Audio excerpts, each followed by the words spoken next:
お、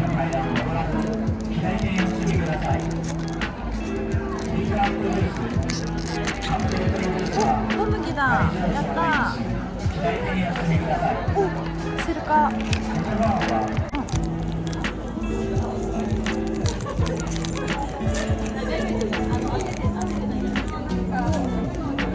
なんか全部のやつにヨンジョンが入ってる気がする。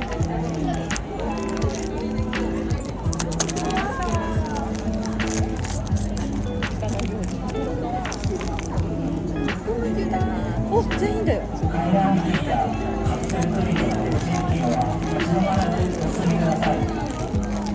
ラスト。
皆さんこんばんは、のくまです。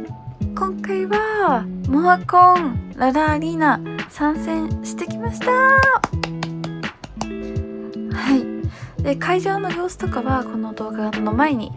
撮っていると思うんですけど、ここからはいろいろ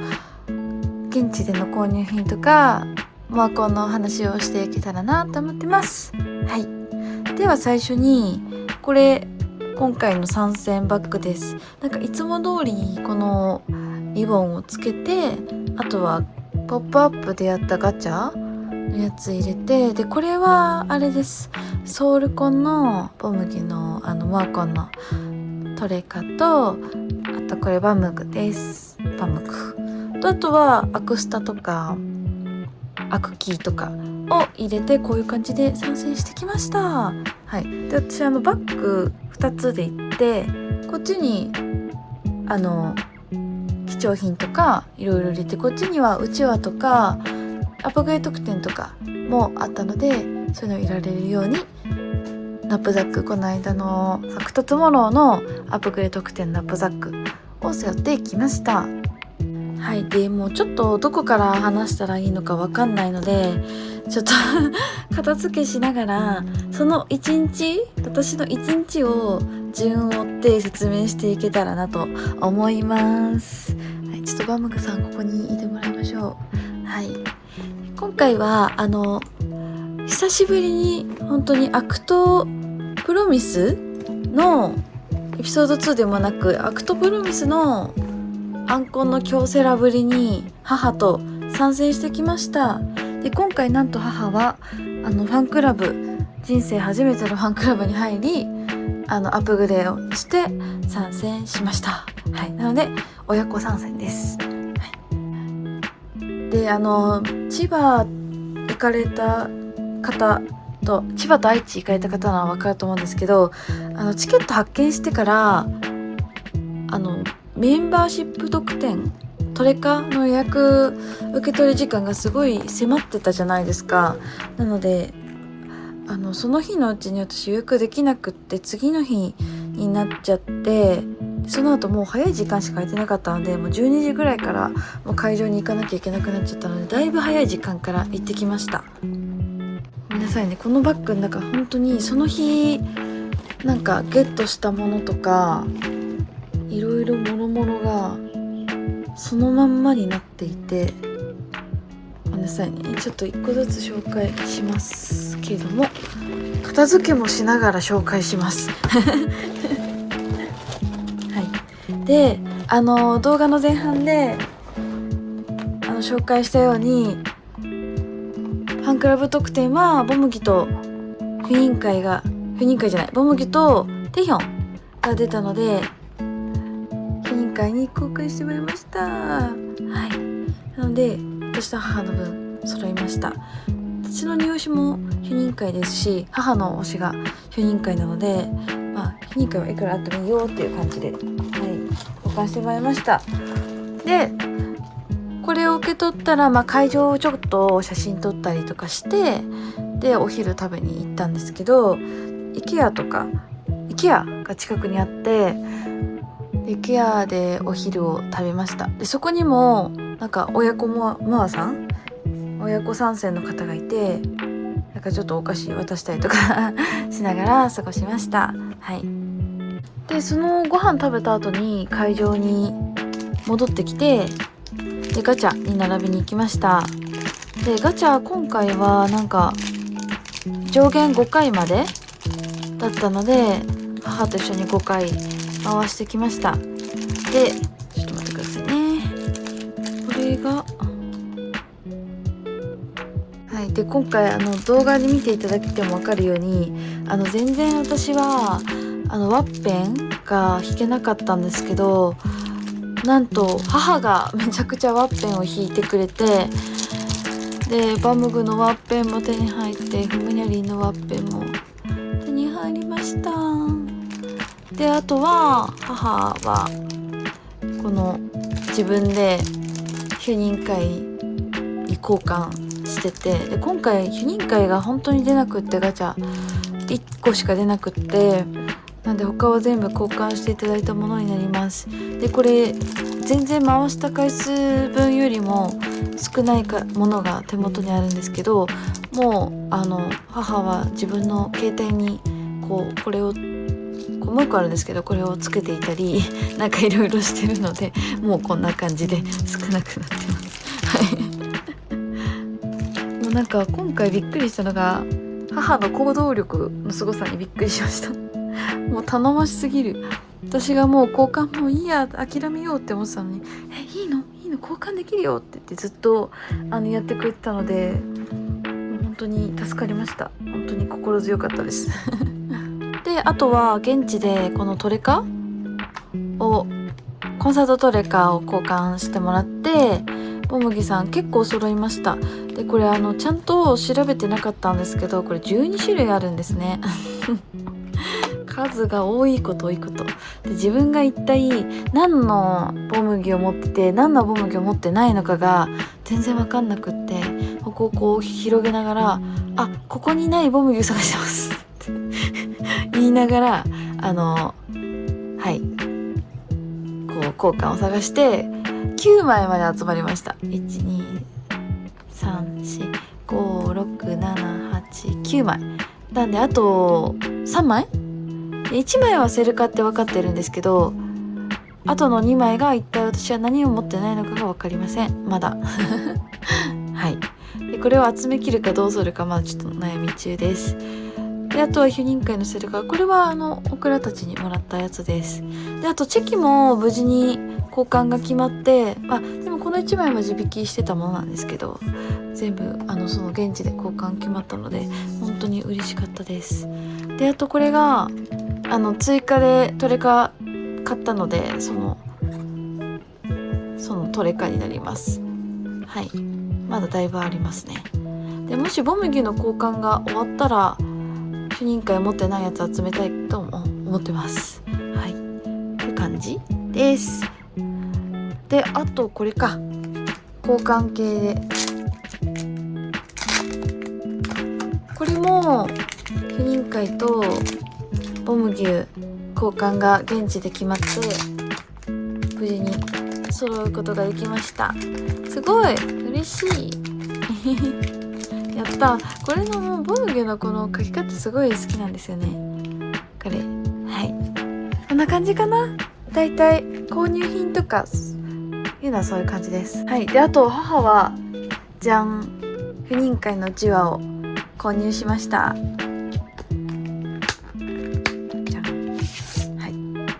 これを買った理由は後でお話ししますはい、一旦購入品とかはそんな感じですかね。でガチャの待機列がやっぱりすごく長くって、で千葉は2時から夕方の2時からガチャが販売スタートだったので、その前30分前ぐらいから並んだんですけど、その時間含めて1時間ぐらい並んでガチャができました。でもやっぱりガチャが一番並んでてすごい時間かかったので、早めに回せてよかったです。その後もあとは物販のピックアップブースとか、ピックアップブースはすごくスムーズで3時半ぐらいに行ったんですけども、全然待たずにもらえたので、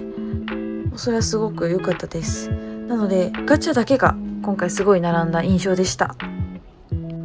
私そのピックアップブース行った後にもうずっとこれらをずっと交換して徘徊してたんですけど、なんか母がはぐれちゃうんですよ。いつもなんか一緒に探してるはずなのに、私はボムギの交換を探して、母は主任会の交換を探してて、復習を振り返ると気づいたらいなくって、なんか何してんのかなって思ったらなんか母の周りに人だかりができててなんかすごい声かけられてて、でなんかいろいろ交渉してました、交換で。もう主任会の欲しい数集まってたので、母は持ってるのでってずっと言ってたんですけど、そしたらなぜかボムギュに変わってたりテヒョンに変わってたり、あれさっきの持ってると違うみたいなことが起こってて、なんか面白かったです。でなぜかこの缶バッジガチャガチャのやつとこのなんかフムニャリンのバッジと交換もできたりとかして、なんかすごい話術を発揮してましたねはいはい、ではこの後の話はちょっとここのものを全部片付けしながらお話ししていきたいと思います。これ何をしているかと言いますと、これチェキってなんか指紋つきやすいんで拭いてからしまいます細かくてすいません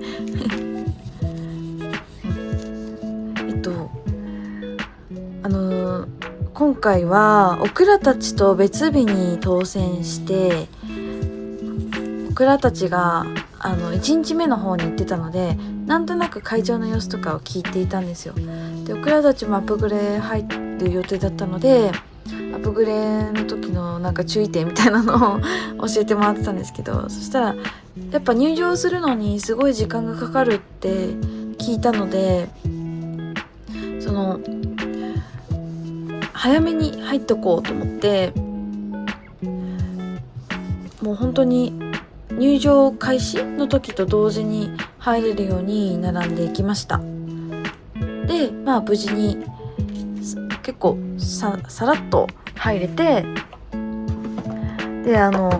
本人確認のところを通って会場に入りました。でその時にアップグレード特典をもらって、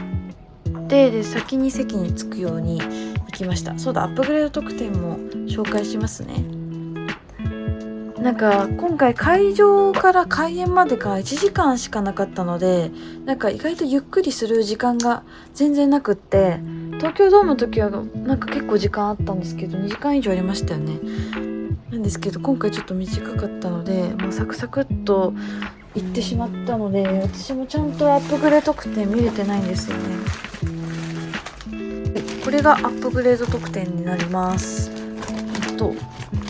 のモアコンのバッグと、あと中身がこれは注意書き、あとこのラゲージタグみたいな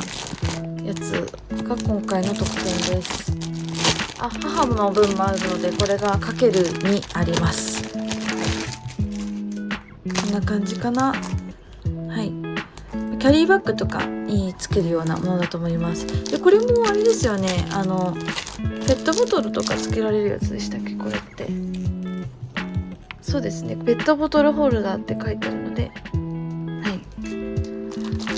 これはなんか本当に夏の現場とかすごい役に立ちそうだなって思います。あ、今気づいた。このラゲージタグって日付まで入ってるんだ。私てっきりこっちと一緒かと思ってたんですよ。この27、28両方兼用みたいなやつかと思ったら、これ28しか書いてない。これめっちゃいい。嬉しいです。でこれが ×2 あります。でアップグレード特典なんですけど、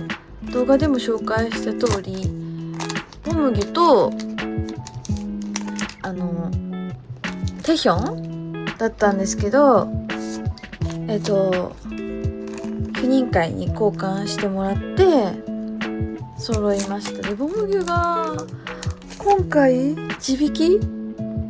本当に地引きが多くて本当に嬉しいです。で裏面はこんな感じです。ゴーインジャパンで、前回のドーム公演の時は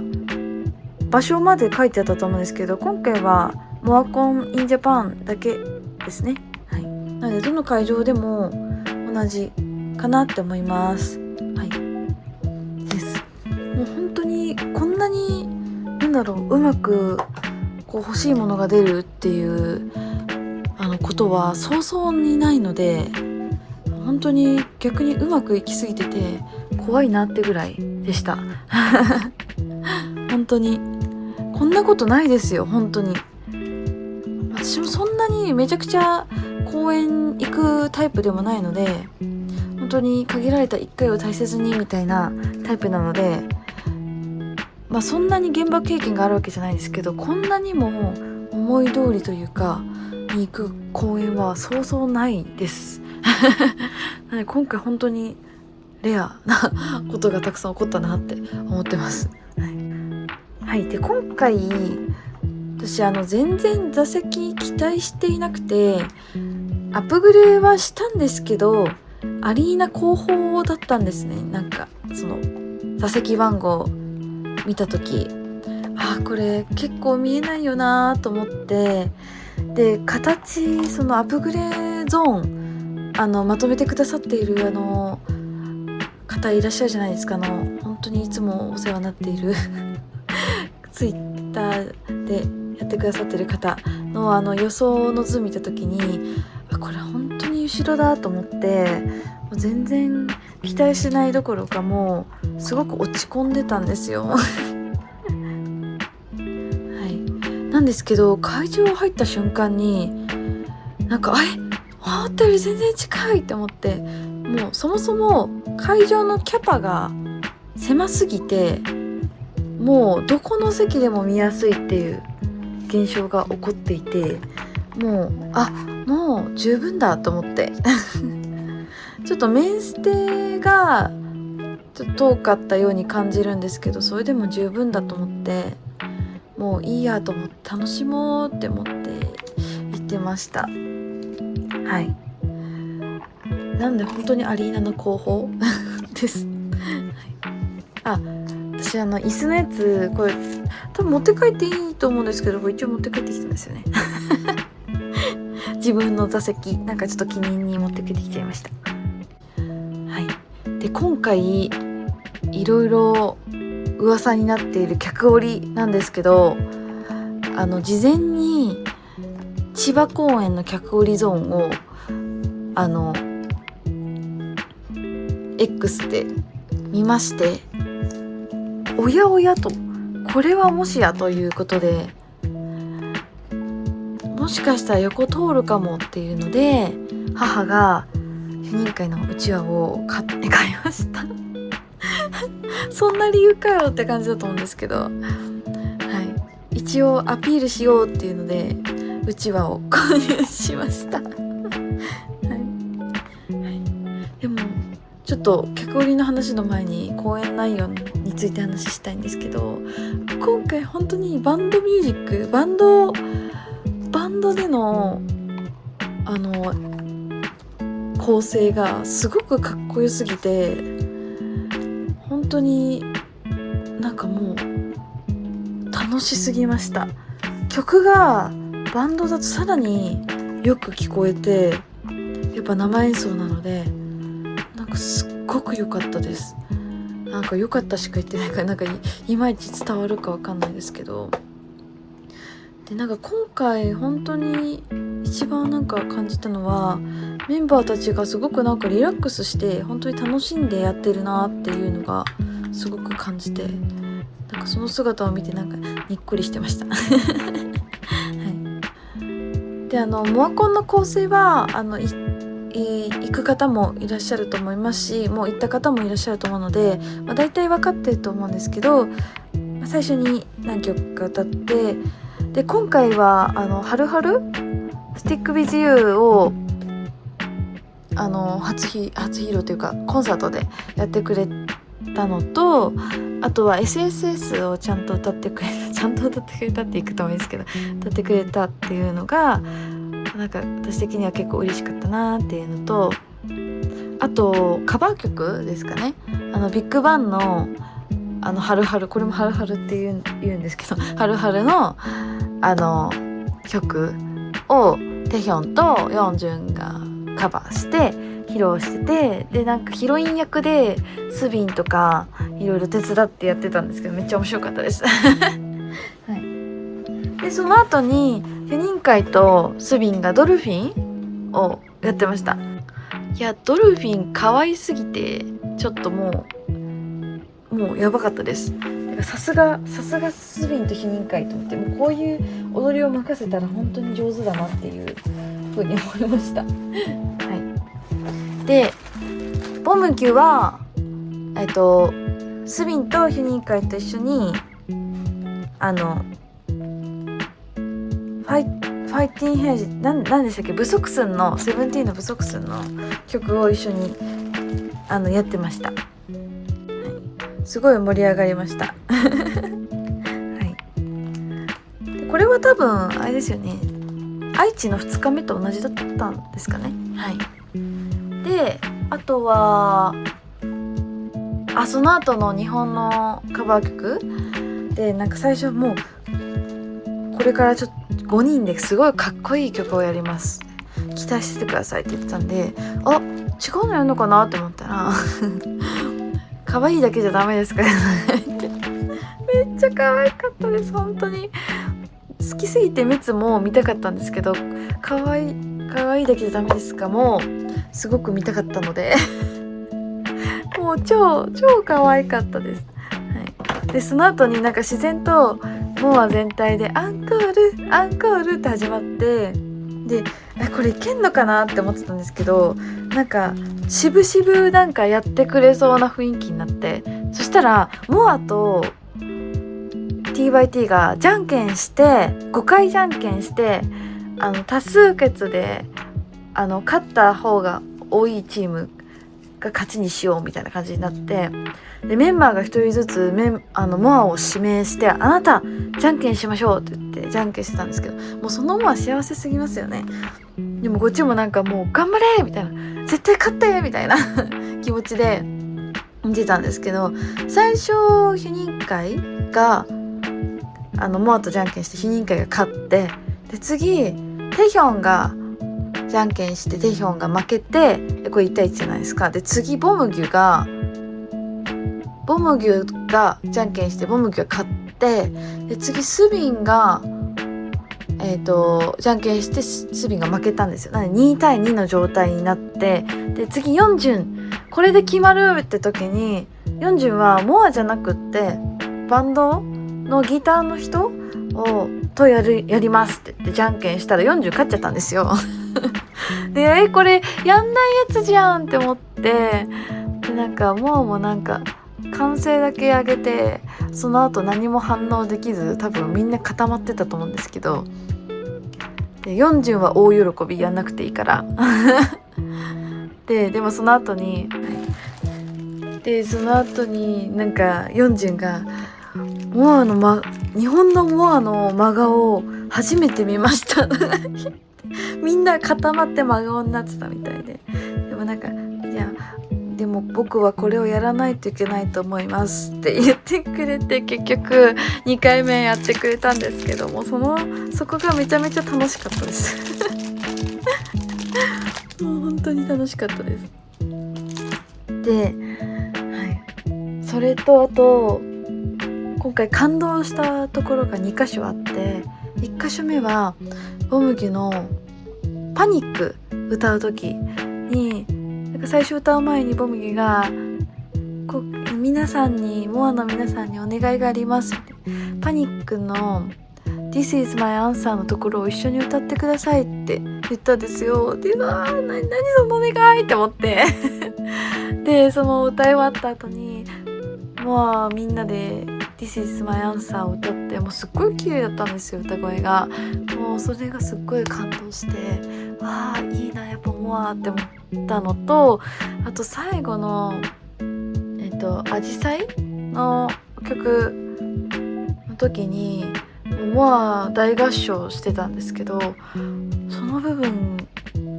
本当に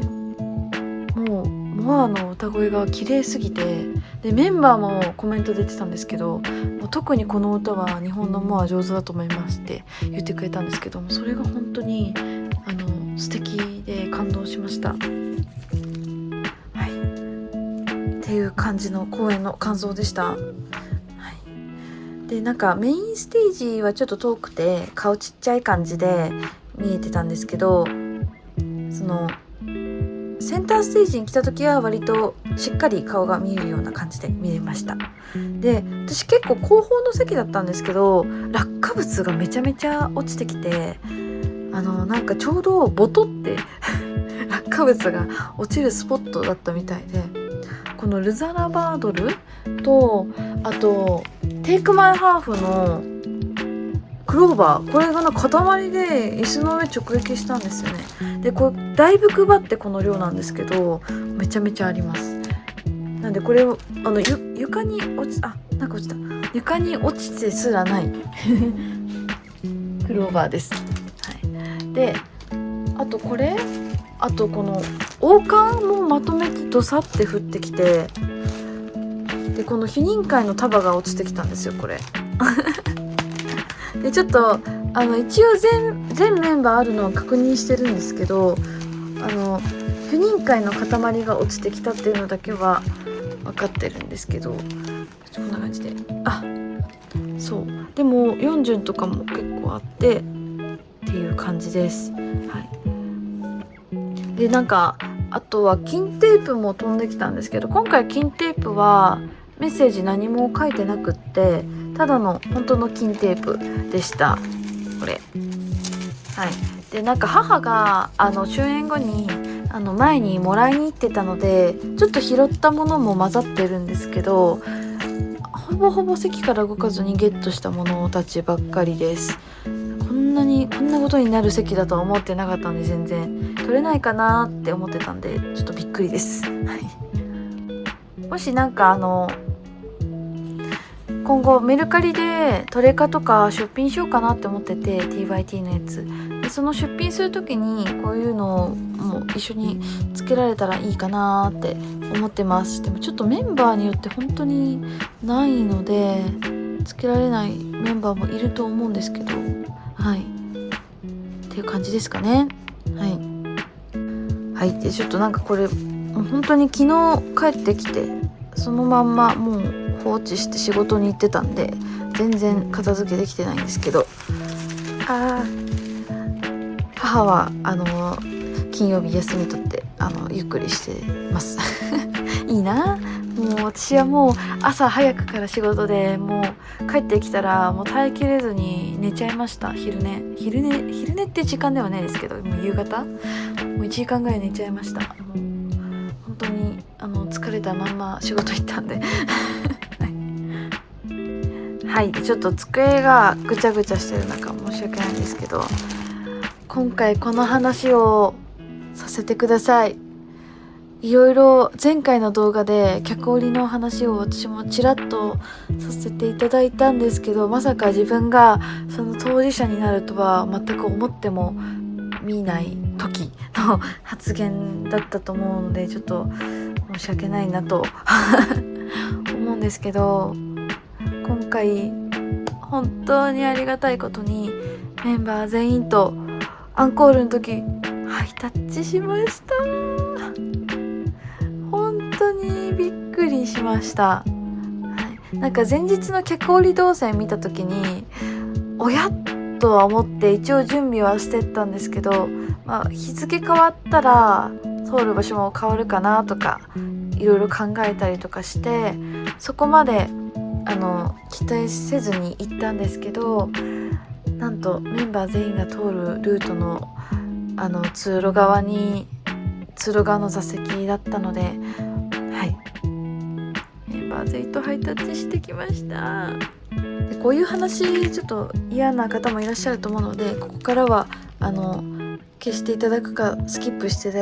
ただいても全然大丈夫です。でどうしようかな、どうやってルザーバトルで表現しようかな。今回アンコールの衣装がめちゃめちゃ可愛くって、グッズのタオルあるじゃないですか、あれでリボンを作って、でこのワッペンをそのリボンの真ん中につけてたり髪につけたりとかしてて、すっごい可愛かったんですよ。で私の席が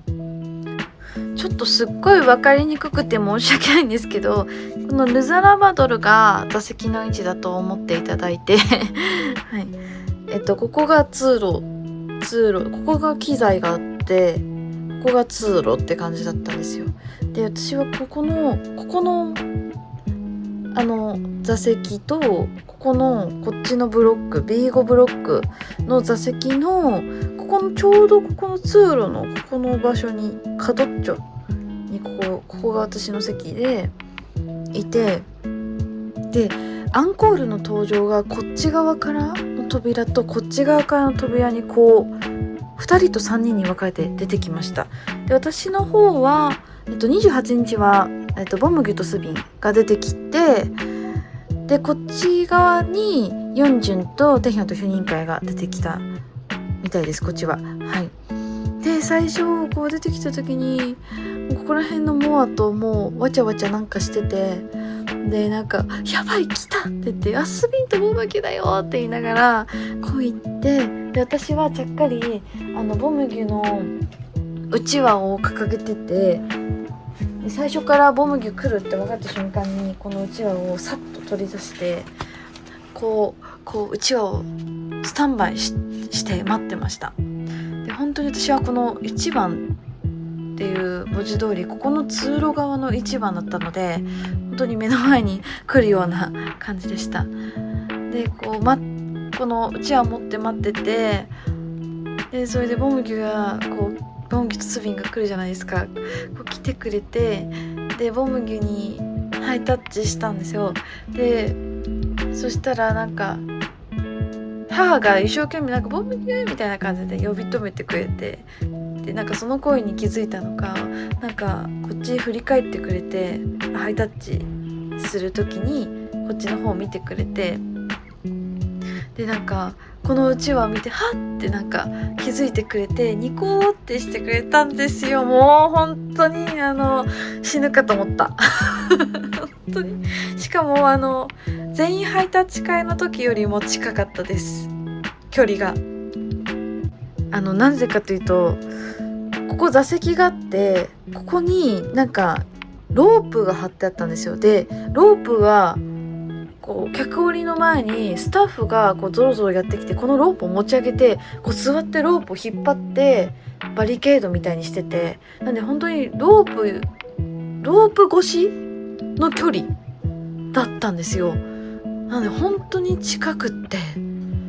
もう本当にイケメンで、しかもライブで散々踊って汗たくさんかいた後とは思えないぐらい、もうすっごい爽やかな美女で、びっくり、本当にびっくりです。でもう本当に気づいてくれたって思って、もう本当にそれが嬉しくって、ボムギュ推しだよっていうのを気づいてくれて本当にそれだけで本当に幸せでした。でその後母も一応ボムギュとハイタッチできて、でその後スビンも来てくれて、スビンめっちゃ可愛くって、なんかちょんまげみたいな感じのヘアスタイルだったんですけど、めっちゃ可愛くってスビン可愛いって思いながらハイタッチした。なんか手すっごい温かくて可愛いって思いながら、でボムギとスビンはこっち側こっち側に曲がっていきました。はい、でこう後ろ姿見送ってるとなんかこっちに向かってくる姿が見えたんですよ。待って3人向かってくるじゃんって思って、やばいって思って、しかもこう通路の目の前にあるので、目の前の席だったので、やばい、来る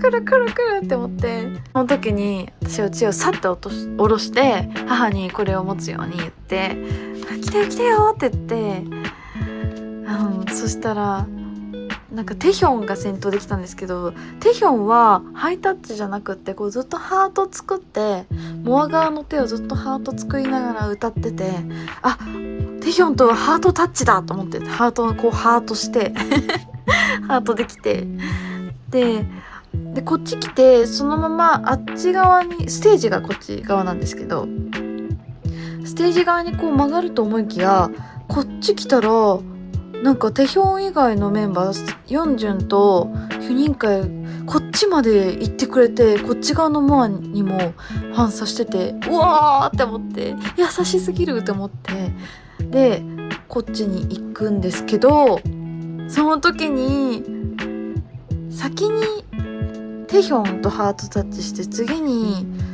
ヒュニンカイが来てくれて、でその時に私はさっと体を避けて、母の持ってるこのうちわを指さして「ユニーン!」って言って、これを指さしたらヒュニンカイがはって気づいて、でなんかニコってしながら母にハイタッチしてくれて、で私もハイタッチさせていただいたんですけど、もうそれも本当に嬉しくて、っていうかアンコールのかぶり物が可愛すぎて、っていうか肌白すぎて、ユニンカイのびっくり、本当に新郎って思って、肌綺麗すぎるって思って、もう輝いてました。すごかった。もう背も大きいし、もうなんかもう汗かいてきた、思い出すだけで本当に良かったです。でその後ヨンジュンが来て、で私の後ろの席がヨンジュンペンの方で、ヨンジュンってヨンジュンペンの方にすごく優しく接するじゃないですか。でなんかもうその方となんかずっとなんか話をしてるような感じで、なんかもうずっとなんかその方となんかアイコンタクトってなんかやってて、おー絶対幸せだろうなって思ってながら、私はその姿を見てて、うわこれやばいだろうなって思って、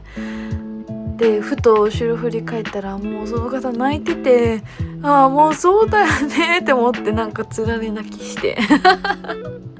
もう本当に幸せだろうなって思ってでまあその後私もハイタッチ便乗させていただいて、ヨンジュンともハイタッチしたんですけどもう本当にヨンジュンペンの方って幸せだと思いますいやーちょっと良すぎました。ごめんなさい、本当にこんなことないですよ。もう一生に一度あるかないかっていう経験をさせていただいたと思っているので、本当にもうちょっと今日仕事中ずっとニヤニヤしてるもう気持ち悪い人だったんですけど、ちょっともう今回ばかりは本当に良かったです。もうでもまあこういうチャンスはもう均等にやってくると思うので、もうこればっかりは運なのでもう何とも言えないんですけど、本当に素敵な思い出になりました。で私は千葉の2日目1日しかモアコンは行けないので、これで最初で最後のモアコンだったんですけど、本当に思い出たくさん、幸せたくさんのモアコンになりました。はい、ちょっと今回の動画すごく語りが長くなっちゃったので、すごい長い動画になっちゃってると思うんですけど、ぜひ見ていただけたら嬉しいです。はい、では今回の動画はここまでになります。はい、ぜひ皆さんの感想も聞かせてください。私はこの曲が一番良かったとか、こういうファンサもらったよとか、なんかあったらぜひぜひ教えてください。はい、いやーもう本当に幸せでした。はい、頑張って現実に戻ろうと思います。はい、次またコンサート行けるように働きます。頑張ります。はい。では今日の動画はここまでになります。ここまでご視聴いただきありがとうございます。この動画が良かったらグッドボタン、コメント、チャンネル登録ぜひぜひお願いします。ではまた次の動画でバイバイ。